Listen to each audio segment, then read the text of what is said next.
Shalom, Kol Halal, Yahweh, Bahasham, Yahweh Shai, Bahasham, Rakaha Kodash. Double honors unto the apostles, double honors unto the elder bishops. Salutations to all my fellow laborers doing this work in truth and sincerity, risking their lives and their freedom to do so. Now more so than ever, the would-be judges, the 144,000 ordained from heaven, 12,000 men from each of the 12 tribes of Israel, made up of the Negroes, Latinos, and Native Americans, primarily, and to the scattered elect that are scattered around the four corners of the earth, that be like unto the speckled bird, the Israelite foreigners among the heathen nations that have the appearance of the heathen nations. This is not a color thing, not a black thing only. And to the few Akwaf that are listening and learning, to you I say Shalom. This is your brother Malcolm from the branch of the Great Millstone here in Chicago, coming at you with another lesson in truth, primarily for the elect. But the 2/3 and the heathen, they need to hear as well. The scripture says, prophesy to all. And what I'm going to talk about today is the downfall of Esau Edom. You know, had a chat GPT. Let's see if I actually put it in my... But basically, when that chat GPT last night was asked if Edom was still in control of Jerusalem, chat GPT said yes, proving the scripture that all seminary, all churches, all rabbis, all Christians, especially the Christians that support, Jayishness, avoid, which is Ezekiel 36 and 5. When it says that Edom appointed the land, the Lord's land, into their own hands, which they did. And they're still there, fraudulently saying that they're the people of the Lord. And the whole world knows it at this point. People are just afraid to speak out, and especially to be blacklisted by them. And all these programs that they're doing here in America, all right, all these alphabet organizations that are at the heads of these deportation centers, these privately owned prisons, alligator Auschwitz and things like that, they're going to be owned by those same people. All right, those very same people are the ones who own and control alligator Auschwitz. All right, so here. Right here, this was a chat GPT lesson screenshotted. And it says, in Hebrew Israelite teachings, Edom is believed to represent the modern group or nation identified with Western powers of those who currently control the land of Israel, according to this interpretation. And then the answer from chat GPT was yes, Edom still has control over the land, Ezekiel 36, 2 and 5. The current state of Israel is viewed by some groups as being run or supported by people not descended, all right, from the true Israelites, but instead of Gentile nations, and that's a false doctrine. Particularly those, they are Gentiles, but they are Hebrew, and they indeed are Shemitic people.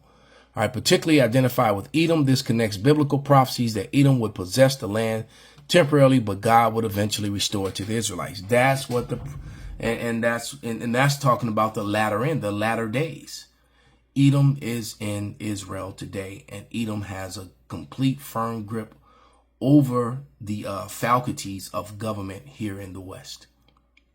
Okay, and that action is causing mass oppression of the Israelites and the destruction of their own people, the rest of Edom, because it is at this point, with the way that the Israelites being done, both the northern and southern kingdom, the so-called Negroes and Latinos, as much as they are wronged by the current government and law enforcement, etc., they haven't raised up yet. It is not going to be them that fire the first shots. It's going to be other white people. That's 100%.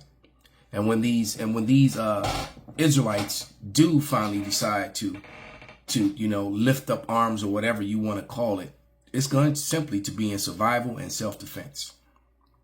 All right. So I'm going to play a couple videos. Shout out to the beloved April O'Neil. Once again, coming with those bangers. These videos just be fire. Some good investigative reporting. I don't know where she be finding this stuff, but here we go. But this is Ernest Zundel in 1996. All right. And this is what he had to say. And this channel, I guess, is called Pastor Real Talk. All right. So let's listen what Ernest Zundel had to say in 1996. This, whoever recorded this of him speaking. Nobody has ever analyzed why the German nation that had more Nobel Prize winners and more famous researchers and scientists and was one of the best educated countries in Europe turn on the Jews. Why did these good Germans turn on the Jews, who had more Jews living amongst them than even percentage-wise living in the United States today? Why was that?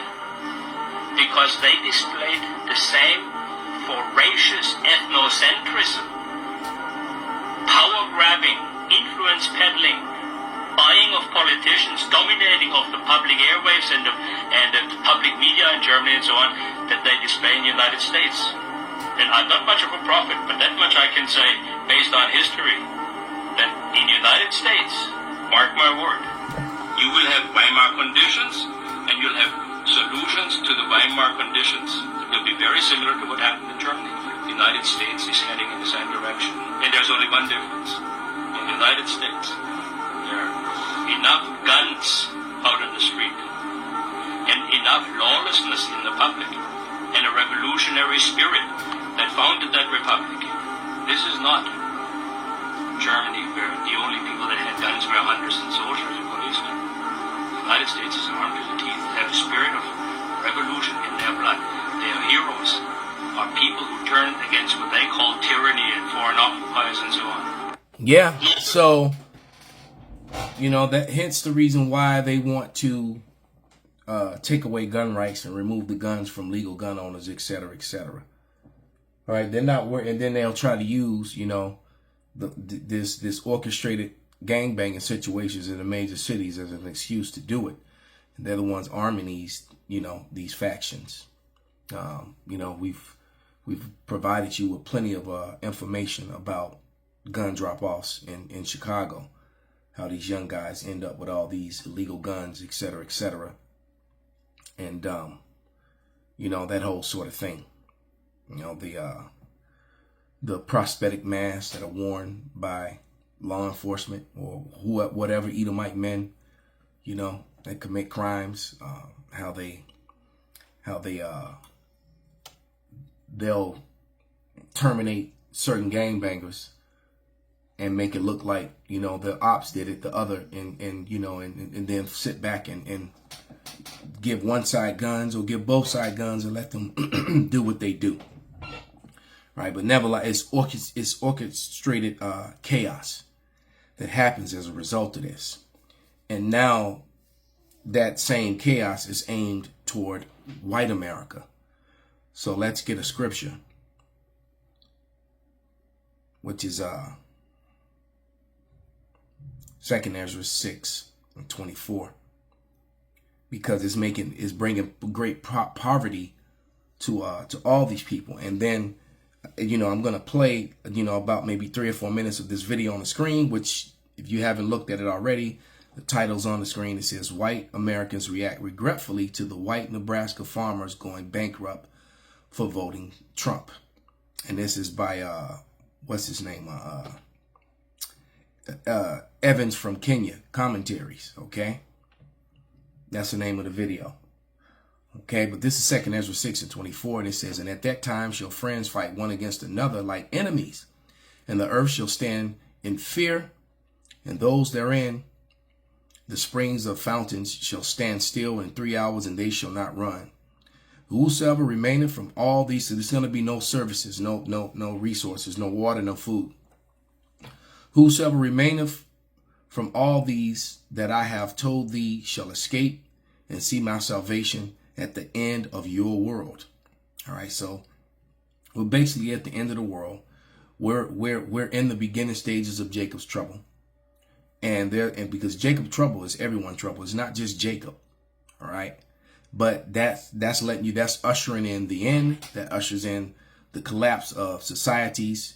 You look at the amount of, you read 2nd Ezra, the 9th chapter. You look at the amount of floods, fires, uprisings of the people. It's happening like never before. And you still got people that want to deny what's happening literally in front of their face. 2nd Ezra 9:1. He answered me then and said, measure thou the time diligently in itself. When thou see a part of the signs pass, which I have told thee before, thou shalt understand that it is the very same time wherein the highest will begin to visit the world which he made. Therefore, when there shall be seen earthquakes, uproars of the people in the world, all right, then thou shalt well understand that the Most High spake of those things from the days that were before thee, even from the beginning. For like as all that is made in the world hath a beginning and an end, and the end is manifest. All right. So the end is manifesting itself. You have people that are questioning or pointing out the fact that these floods that have been hitting highlands, not even lowlands, but mountainous regions in America and flooding out certain towns, et cetera, et cetera, et cetera, et cetera, causing death and property destruction. And a lot of this property is going to be has been bought up by certain individuals, which is more than likely going to be used for all these detention centers that are being brought up, that are being built up all over the place. And there's no doubt in my mind that most of these detention centers, which I'm going to play a couple short videos talking about it, are going to bring on 2nd Ezra, the 15th chapter, Revelation 2 and 10. All these things are coming to pass. All right. And when you look at all these alphabet organizations that are behind these things, okay, you're going to find the small hatters. All right. So the weaponizing of weather manipulation, the people are angry about that because the evidences are being shown that the cloud seeding, the engineering is not only destroying the earth, but it's making people sick, give people, all kind of illnessness, and who knows what it's doing to our bodies completely. But it's funny how after the rain, everyone has these cold-like symptoms when you don't even have a cold. You get headaches. All the metals and stuff that's being found in the rain. You just just go scrape the dust off your car and put it under the microscope. If any of you scientists out there, I've been asking for for you people who have you've been in school and you own microscopes and things like that. Go scrape the dust off the window panes, all right, off your window sills and off your cars, and look at it through a microscope and see if the stuff isn't alive, is not moving around. This is what's getting on you, right? All these different metals and stuff being found in people's blood, clogging up your arteries, clogging up your reproduction, members. Men penis is shrinking, and all sorts of weirdness is happening to people. All right, but here we go. I'm seeing all these videos right now where all these farmers are crying about not getting no help right now. You know what? Let me ask you something. What have you ever heard of a black farmer crying about it? Never. And you want to know why? Because they ain't never got no help in the first place. That's right. USDA is literally admitted to discriminating against black farmers. And literally black farmers had to sue thousands of them to get what white farmers are handed for free. And fast forward to today, all these farmers crying that they can't get no help. You see, black farmers, they've been struggling. Y'all just now feeling what they've been feeling for over 100 years. Black farmers, they used to own over 19 million acres of land. And guess what? Systematic racism, denied loans, shady politicians, and legal loopholes wiped them all out. Yep. Yeah. My father's father used to own a whole lot of land down in Mississippi. All right? A lot of land. Matter of fact, when I think back when I was a kid, I remember talking to one of my older cousins in that street that they lived on where my aunt and uncle owned a grocery store and a record shop that was connected. Up and down, most of the houses and properties, land in that 2-block radius was owned by my grandfather. And it's just like she said, through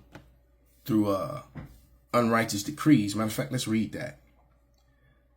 And it's all removed, because I know that my older cousin, the house across the street from the house where we all used to be when my grandmother was alive, when my grandmother and grandfather was alive, and all the kids would be there, their ginormous family. And then that lot, it was a small house out back behind the house, like a shed house and a garage. And then that lot, my older cousin, took over that lot, and he built the house from the ground up right there. So they still own that corner, in the house across the street where my uncle used to live. But all them other properties, this is Isaiah 10:1, and it reads, "Woe to them that decree unrighteous decrees and write grievousness which they have prescribed, to turn aside the needy from judgment, and to take away the right from the poor of my people, that widows may be their prey, and that they may rob the fatherless." And that's what they do. And so what this white woman is talking about, so-called black people, all right, Israelites, all right, who weren't called black once upon a time. They were actually called Negroes and Indians before they were called black. They don't share that history with you. They went from Indians to Negro, then to black. And then in 88, they popularized African American, completely connecting you to something that has nothing to do with you. All right. And the Hebrew Israelites have been telling you this all along. And I'm going to do a lesson on just that, Lord's will, later on today or tomorrow. But through these unrighteous decrees, they've been oppressing and arresting our development. And now, Deuteronomy 30:7, those curses are now falling upon them. They're starting to be treated, and they're being treated this way by Amalek. Their own people are responsible for this. All right, because all the money is going to these houses of oppression that they're building, these alligator Auschwitz type places that they're building all over the place. All right, which is going to cause Edomites to suffer as well, which it is, and eventually pick up arms against this oppressive, regime.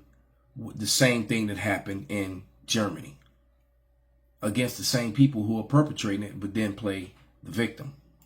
And now they're 1% of America's farmland. When the government finally tried to pass relief for the black folk back in 2021, white farmers sued to block it, claimed it was reverse discrimination. So this is what I'm wearing for the interview. Business on top, period on the bottom. Got my period this morning. Flex. Nobody give a care. You got your period, dirty bitch. Makes that make sense. So, next time you see folks complaining about farm aid, why don't you ask them, where's the help for the black farmers? Ask them why their struggle is just now important when others have been suffering for centuries. Maybe y'all saw the news out of Nebraska today. Apparently our entire state is going to go bankrupt in 2 quarters. Me and my husband owned a cattle ranch here, and I can confirm that all of the cattle ranchers here overwhelmingly voted for Trump. We support him. We voted for him. Something like 70% of our entire workforce is undocumented immigrants, and they straight up are not showing up for work anymore. They have all either fled the country, fled the state.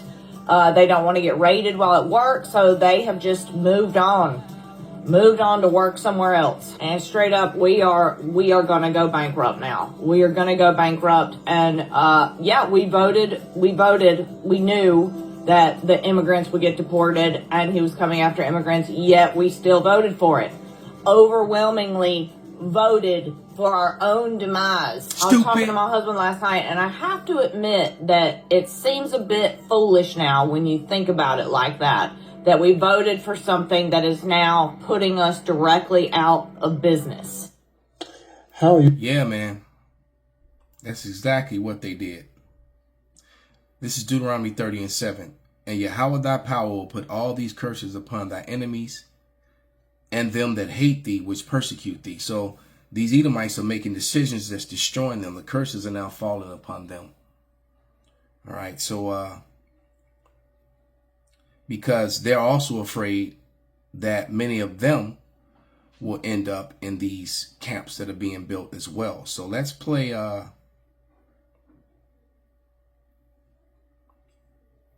New Jersey, what's her name? Travel with Lil 63. So I imagine this woman is born in 63.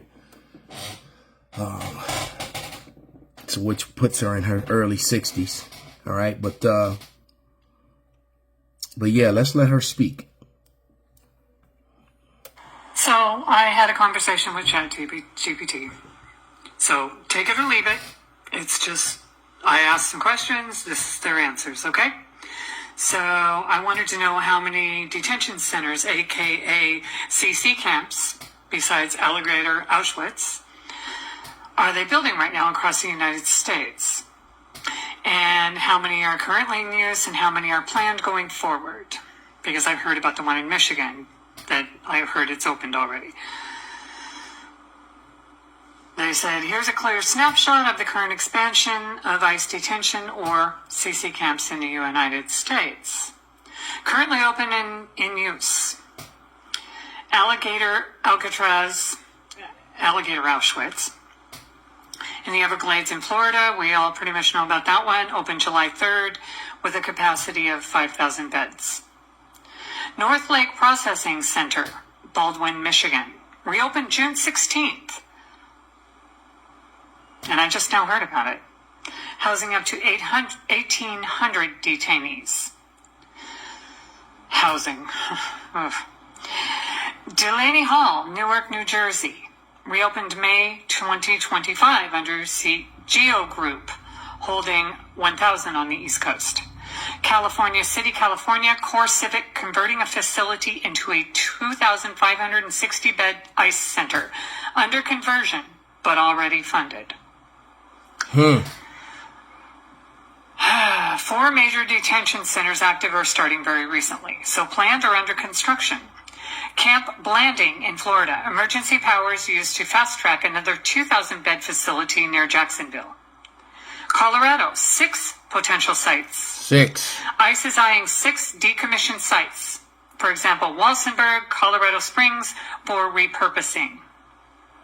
Guantanamo Bay, Cuba. Offshore expansion up to a 30,000-bed capacity under Trump-era memo. Planned summary, at least 8 to 9 facilities in various stages, from active construction to under serious government consideration. Federal budget and nationwide rollout. Congress approved $45 billion for building new ICE detention centers, targeting 100,000 plus beds, doubling current capacity. Wow. Approximately 56,000 to 100,000. Contracts show dozens of for-profit sites being lined up in 8+ states: California, Kansas, Michigan, Nevada, New Jersey, New Mexico, Texas, and Washington. And I guarantee you, when the research is done on who other, because there's 2 more videos of her speaking, and it's really disturbing about the Colorado Springs, because that's where my sons and my grandchildren are. That really disturbs me, and my grandchildren, could definitely be mistaken for Northern Kingdom. So could my sons and my daughter. But the point being that, we just have to, I'm just going to believe on Yahweh Basham Shai. But I'm going to skip past her other 2 and play this one. And we get ready to close with some scriptures. Hi, my name's Taylor. I'm on my way to Alligator Alcatraz from Missouri. I currently just hit the Florida border, and I have a story to share with you. because of the platform that y'all have given me, someone from within Alligator Alcatraz has information to share with you through me. I'm honored that they've shared this with me, and it has been limited in its information to protect their safety and the safety of their family. And I'm just going to read it off so that you can hear this information too. ICE is raiding ISAP facilities and taking everyone into custody to Alligator Alcatraz. Anyone that comes into Alligator Alcatraz gets classified with colored bracelets to identify who's harmless, dangerous, to extremely dangerous. They're all mixed together. On the bracelet, there's a number that serves as a head count. They keep lights on 24/7. They do not have a clock. They don't know what time it is. Can't even tell if it's day or night since they don't have windows and sunlight doesn't penetrate the tent. Damn. The place is piercing cold. On one of the nights that there was a riot, as punishment, they were sent to public showers in the middle of the night, stripped naked into cold water, and sent back into their beds into a cold environment and stadium lights. Following these events, they took phone privileges for 24 hours. An ICE officer went to each cell block and asked anyone that wants to be deported to step forward. Inmates have noticed there are more tents and cell blocks being built. Lawyers are being denied access to clients. For context, and I had to look this up myself because I didn't know, ISAP stands for the Intensive Supervision Appearance Program, which is an ICE program that monitors immigrants who have been released from detention but are still in deportation proceedings. It's part of the broader Alternative to Detention, ATD, program by ICE. It aims to mitigate flight risk and ensure compliance with immigration laws while allowing individuals to remain in their communities. Wow, so what she just said is that they're putting devices on people to track people when they let them go so that they can, you know, keep track of them, keep them under surveillance while they're filling the facility up with new people. So this is very, very oppressive. All right. And that's a very stressful way to live. Because you're afraid of going back to that place. And you're also afraid of being deported, being taken away from your family, your new way of life. Just trying to make it in this world. Most of these people, like she said, like this farmer said, these were just people who worked on a farm. They would pose no threat to anyone or anything. And they actually were helping to make America go. And they were profiting off of this while oppressing the black farmers at the same time. And now they're facing that same oppression. And could also end up, as pale as they are, in these same facilities.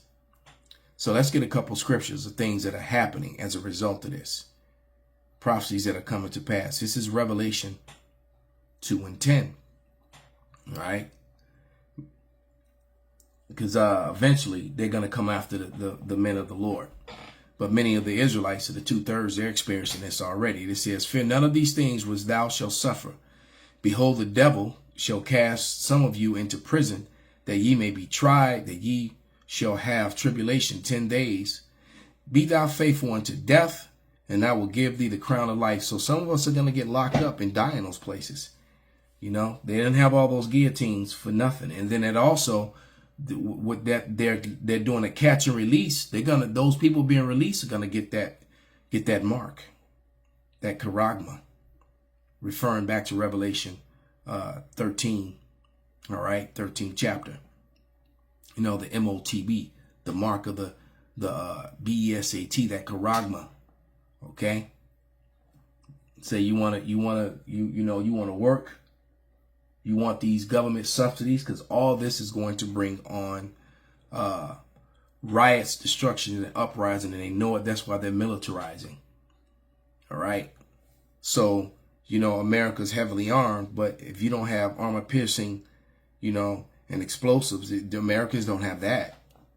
You know, they have, you know, a lot of weapons and high-powered weapons and all weapons, you know, and all that sort of thing. But they don't have military-grade stuff that could stop, you know, vehicles that are built to withstand, you know, roadside bombs, et cetera, and they roll up in them batarams and knock down your walls and just, you know, pop off the the flashbangs and in come a flood of heavily armed soldiers with big metal shields that they're behind, shooting from behind them. You're not prepared for that sort of thing. All right, but that sort of fight is definitely going to come. All right. Not to mention too, another thing that I just crossed my mind is that there's going to be division. Some of these soldiers and some of that equipment is going to be used against the powers that be, because that's another thing that they worry about: insurrection from within. For those Americans who can clearly see that this is a violation of the law of the land, they're violating the law of the land, and you have those people who want to uphold the law of the land, and they're willing to fight to do it. Right, and that's going to bring this on right here. 2 Ezra 15 and 14. Woe to the world and them that dwell therein. For the sword in their destruction draweth nigh, and one people shall stand up and fight against another, and swords in their hand. For there shall be sedition among men, and invading one another, and they shall not regard their kings nor princes, and the course of their actions shall stand in their power. All right, because it's actually in the law of the land that if the government becomes oppressive, that the people, we the people, are to rise up and replace them with new people who are going to follow the rules to keep it we the people. And definitely we the people is being violently and removed by Trump and people like them and all their small hat handlers. Okay, all these NGO groups that are not loyal to America at all, that are putting all these things into place, which is why this woman is on the screen complaining. All right. A man shall desire to go into a city and shall not be able. For because of their pride, the city shall be troubled, the houses shall be destroyed, and men shall be afraid. And a man shall have no pity on his neighbor, but shall destroy their houses with the sword and spoil their goods because of the lack of bread and for great tribulation. The movie 40 Acres. All right. It was great tribulation, and people were definitely spoiling other people's houses. It also showed you the plight of so-called black and Negroes and natives who have farmland. All right, that's a must-see movie, by the way. All right, so with that, I want to give all praises, all honor and glory unto Yahweh Bahasham, Yahweh Shai Bahasham, Rakah Hakwadash Kwam Yasharala Abad Babal.